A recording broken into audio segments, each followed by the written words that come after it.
What's going on, guys? For those of you that don't know me, my name is Stephen Keeney, and I run a small channel here on YouTube where I make videos that pertain to boxing and martial arts. Now, most of my videos are usually based on beginner concepts, and a lot of people give me good feedback for them. Except I want to bring you guys today a little bit more of an advanced video, and that's to take your training and understanding of boxing a little bit further, or just people that are already well informed and well trained, maybe just give a different insight or even just re-up on the things you already know. So that's going to be the top 10 mistakes people make while sparring that are a little bit more on the advanced side. So let's get into it. All right, so starting out with number one. Let's say you're a guy where you already have a pretty decent jab, right? You're doing everything you need to do in your jab. You're throwing the jab with good technique, your shoulders staying tucked to your chin, the elbows in, you have a good stance, right? You got a good jab. What's the problem with what I'm doing here? The jab looks good, right? What do you see? I'm not dropping the hand. I'm not leading too far. The issue is you're leading off and only using the single jab. What's the problem with that? See, the jab is the best punch in boxing, but it's also the most used punch in boxing because it's what initiates offense and manages distance, right?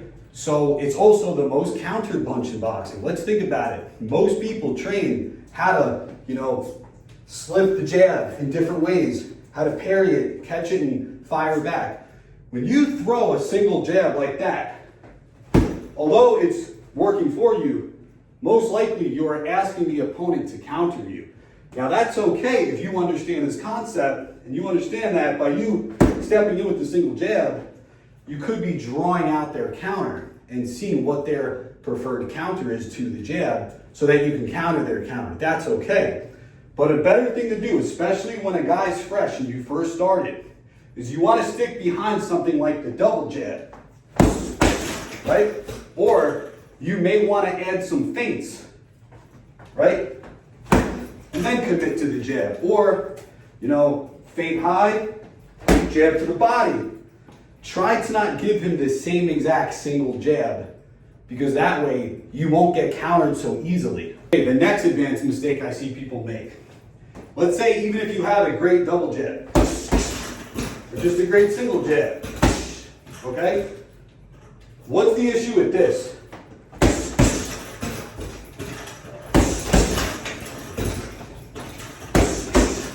The mistake is that the intervals at which you attack are about the same. You see, if I'm in front of a guy and every time I step in, pop, 1, 2, 3, 4, pop. 1, 2, 3, 4, pop, pop. Even without them counting seconds, naturally, they're gonna know when you're coming in. What you wanna do instead is you wanna try to break up the monotony of your attacks and when you step in, right? So if I'm here,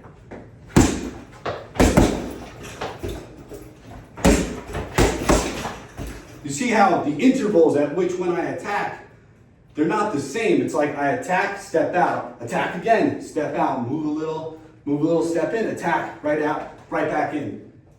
Whether you're high volume or not, the same thing applies. You don't want to have the most obvious monotonous intervals between your attacks. Now this next mistake is going to be a little bit hard to explain without a demonstration partner, but I'll do my best. Now we understand that there's different ranges in boxing, right?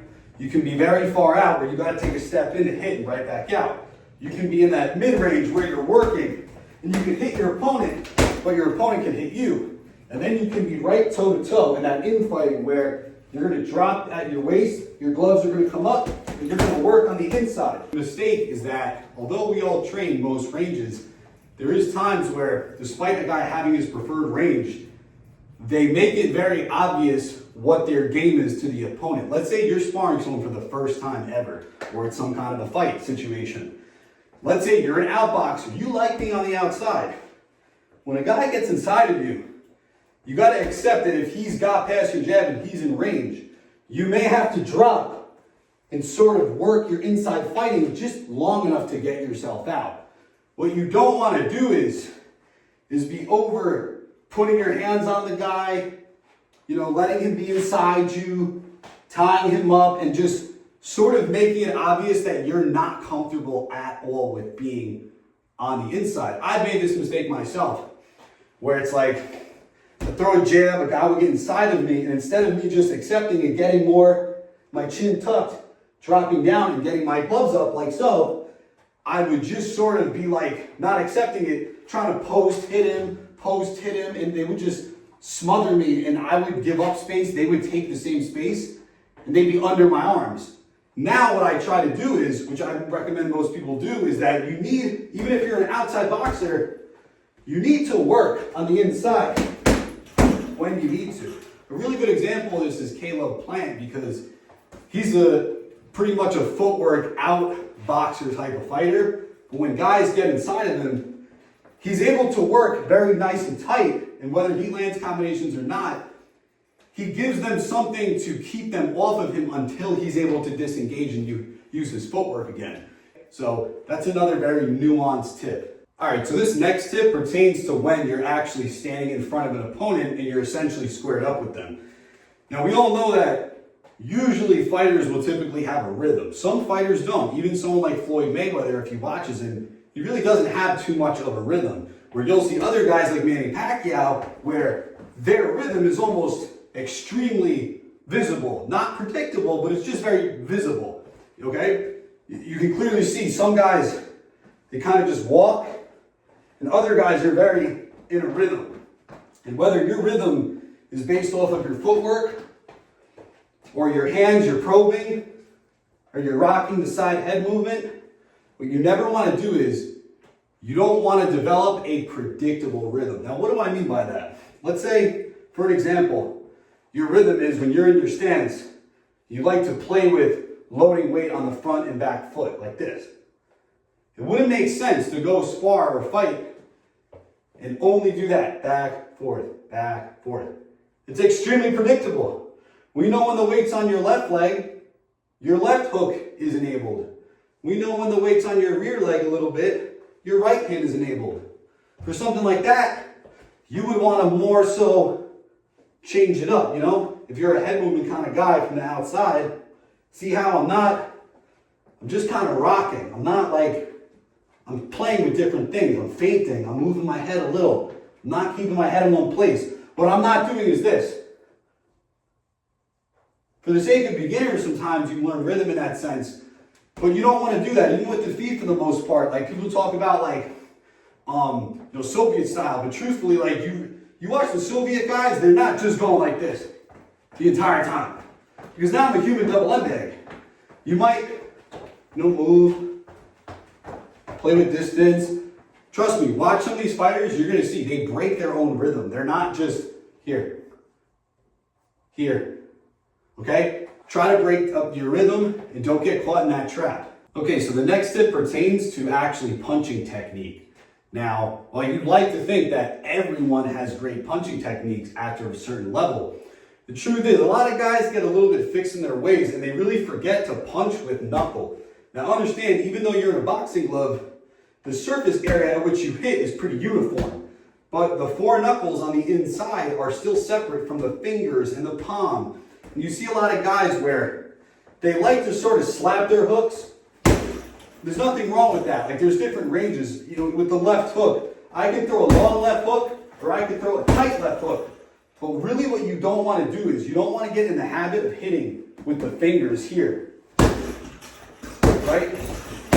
And even though, boxing is an art and there's different little ways of using your hands, the truth is, if you're trying to actually inflict some damage on a guy and not just get points, you're going to lack a lot of power if you're only hitting with fingers than if you're really turning the hand and being able to hit with knuckle.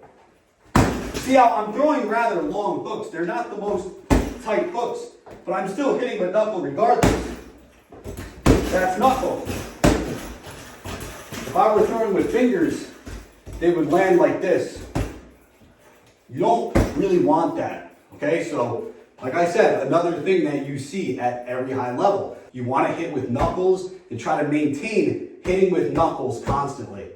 All right, so another offensive tip. What this isn't going to have to do with just your punches, it's going to have to do with your footwork. Now, what's one thing I've been doing on this bag this entire video that you almost could say is a mistake if this was sparring? I'm not using any angles. I'm going in a straight line and I'm moving back in a straight line. You want to try to implement angles in your attacks. It doesn't mean you have to do the next Lomachenko using all these different, footwork tricks. However, you want to try to implement angles into certain things you do. So for example, if I'm working behind the jab, or even like I said, the double jab, and I'm doing good with my feints and all that stuff I was showing you before, still move your feet. Right? I'm using angles with the jab. And then when I step into my combinations, I still try to use angles. So if I wanted to do a jab cross, instead, I could do something like this. Jab cross, get an angle. Okay? And then, if I wanted to throw like a jab cross, left hook cross, I can roll off that, get a new angle, work again. So that looks something like this. Right back out. So you're using angles while you're punching, you're using angles to pull out or to disengage, and you're also using angles in between your shots. So I could be like, right? You're trying to think of those 45 and 90-degree angles constantly. Try to implement angles. All right, this next tip is a defense tip, and this one you'll hear a lot of coaches say, and it's that if you're not countering off of your head movement, slips and rolls, it's a big problem. And I'll explain why, because a lot of times if I'm in my stance, right, and my opponent throws a jab at me and I slip it really nice, it gives that sort of ooh moment to people that are watching, or especially if they miss a big right and you're able to slip it or roll it.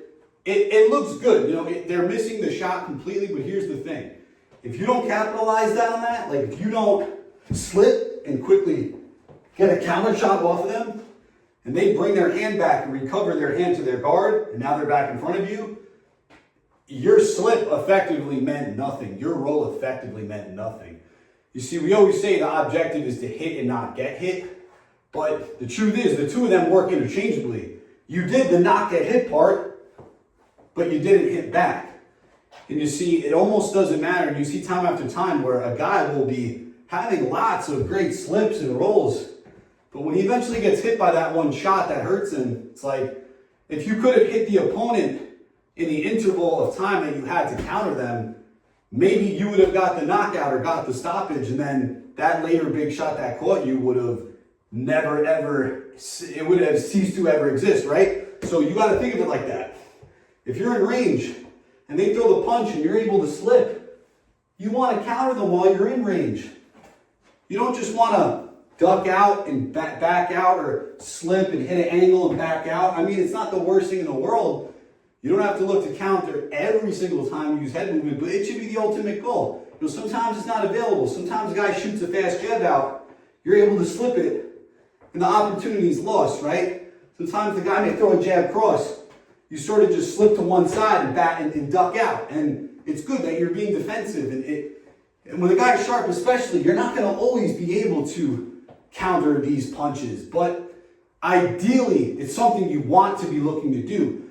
Because even if the guy's fast and, you can't really counter these punches, as long as you're trying to, the opportunity may be there.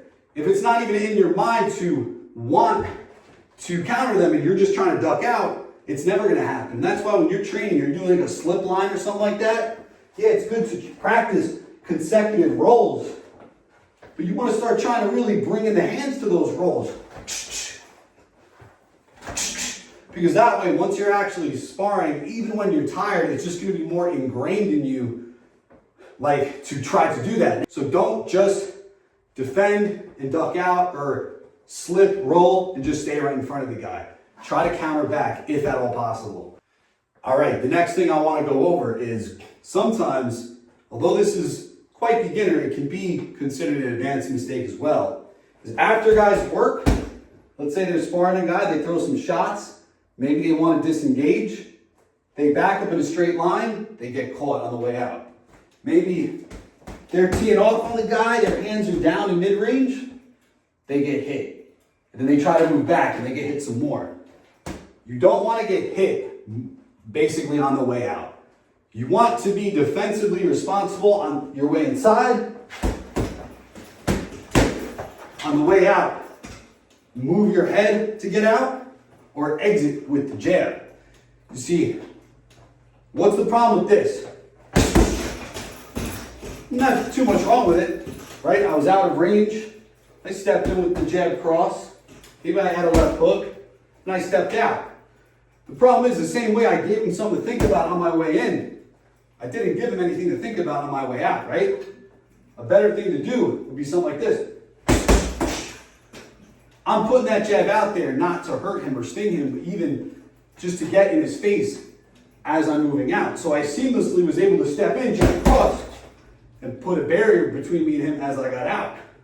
Or if I throw the jab cross left hook, and I just stepped out, I could get countered. Maybe I want to do something like this. 1, 2, 3, roll on my way out. Or in some instances, hit an angle.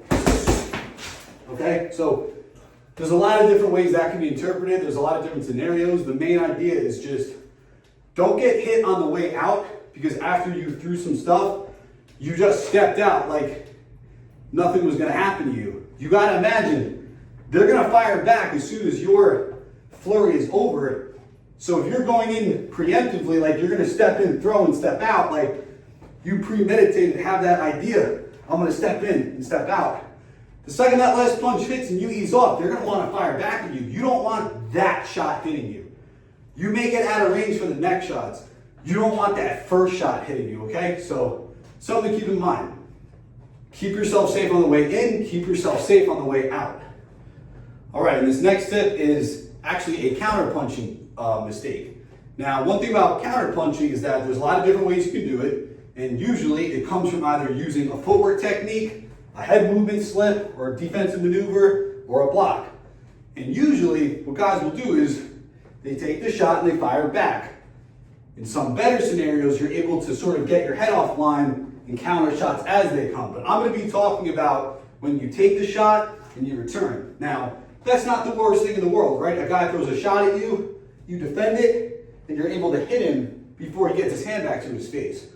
What is this mistake that I'm referring to? It's the idea that you're not utilizing same side counters. Now, what I'm trying to say is that if I were to step in with a jab cross, and the opponent's response is to parry cover, he may want to basically come back with his own right cross, right? Because it makes sense. He's defending the shot, he's stuffing it, he's stepping in with his own shots. The thing is though, is that when my hip is turned, as he throws that counter shot, my hip's going to be going back.